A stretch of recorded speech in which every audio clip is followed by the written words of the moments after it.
Un conseil pour les personnes qui cherchent encore une alternance, c'est quand vous passez vos entretiens, soyez le plus à l'aise possible devant le recruteur. N'hésitez pas à lui poser des questions et prouver votre motivation.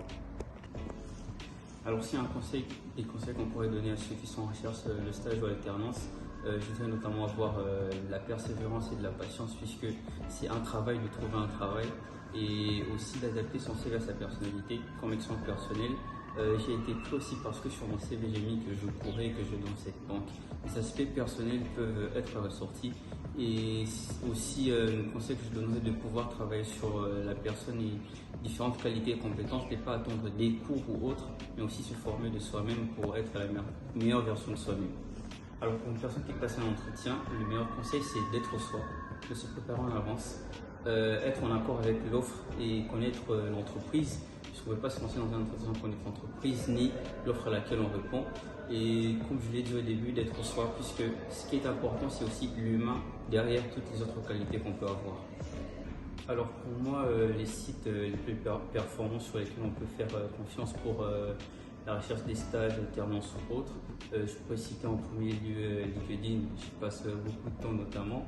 Il y a aussi Hello Work sur lesquels j'ai eu à postuler aussi et Welcome to the Jungle. Pourquoi? Parce que ce sont des sites sur lesquels au moins les recruteurs donnent une réponse, qu'elle soit positive ou négative.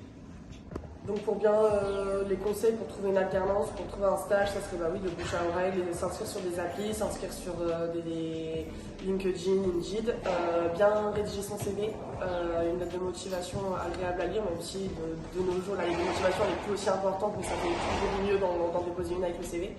Le CV clair et concis. Et après, un entretien téléphonique ou même quand vous envoyez votre candidature par email, leur préciser je suis disponible pour un entretien téléphonique ou un entretien physique si vous avez plus de questions, enfin tout ça. Okay. Pour passer un entretien, moi je conseillerais d'abord de déjà le préparer, de déjà se dire qu'est-ce qu'il peut me poser comme question, préparer son parcours, sa présentation en général.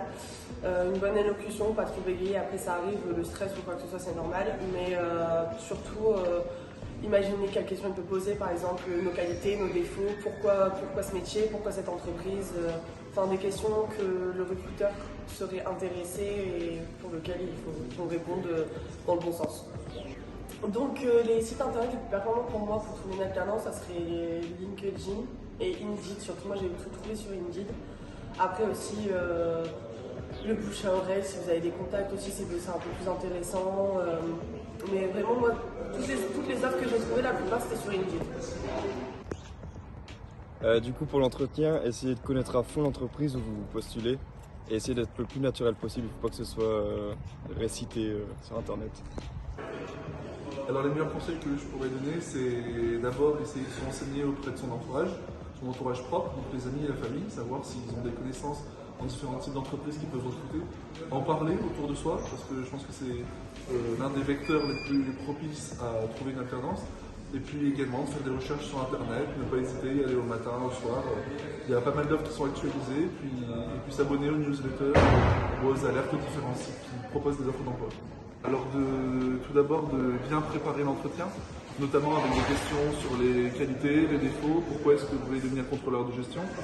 Et puis dans un autre côté, voir les informations sur l'entreprise, donc quand est-ce qu'elle a été créée, pourquoi, quels sont les objectifs et quels sont les enjeux à venir. Alors les sites internet que je pourrais conseiller, ça peut d'abord être sur LinkedIn, l'application LinkedIn, il y a des recherches d'emploi, ou encore sur Hello Work. En tout cas c'est là où j'ai eu les entretiens avec des rappels et des alertes en cas de nouvelles offres.